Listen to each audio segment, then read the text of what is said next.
Okay, Riley, now the brass you originally used to make these cartridge cases is going to be, it will not have primers in them. They'll be, they'll look like this. Hopefully you can see that. They won't have primers in them. So you're going to, after you get them formed, you're going to have to put primers in them, because right now, after the third forming die, they'll be ready to start reloading. Well, you got to have primers in them first, otherwise the gunpowder will come out, and nobody wants that. This device here is a hand priming tool, real slick little item, and you can prime brass very, very quickly with it. I'm going to show you here real quick how to set this thing up, because it takes the shell holder that we put in the press, little thing we snapped in there to hold the shell. It uses that same one in here. So how this works, the best way I've found, is I squeeze it about halfway. This is a safety device, this little bar in here. Squeeze it about halfway, unscrew this. You can slide that out. This plastic piece comes out. Stick this on top of that plastic piece. It pushes back in. Our little bar goes through the slot. There's a slot in the side. It goes through the slot, back into where we took it out.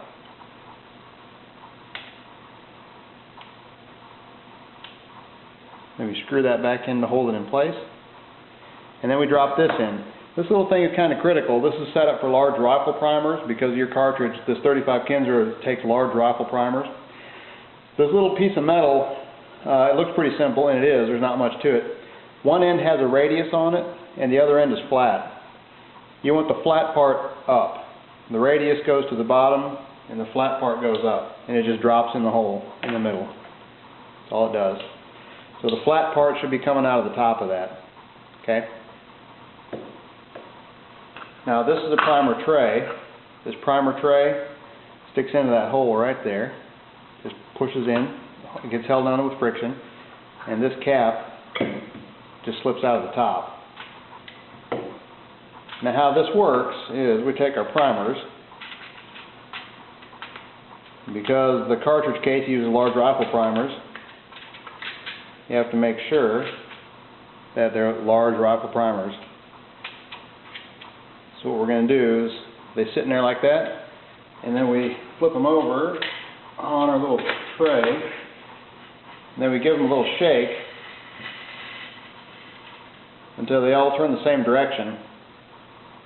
They should all be facing up. The solid portion of the primers on the bottom, and the top, I don't know if you can see that in there or not, is facing up. Once we get them all oriented the right way, then we put a little cap on.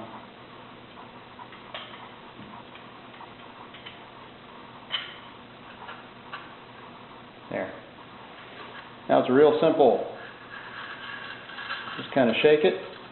The primers will feed their way down into that hole. We take a rifle cartridge case. You can turn the shell holder in there, so we turn it until it gets where it needs to go. Make sure everything is seated all the way. Turn it where it needs to go, and then just squeeze that all the way in there, and then it'll push the primer in there. Real simple. You got to push it all the way. Make sure the primers are seated. You can tell they're seated correctly. You feel them? They're just a little bit below center. They're not flush with the back of the case. They're actually a few thousandths below center, and you can feel it with your finger. If they're flush, they're not deep enough. They have to go just barely below level. And this is set up, you squeeze it all the way, you'll be good to go. It doesn't take a lot of pressure. There, that's all there is to priming those cases.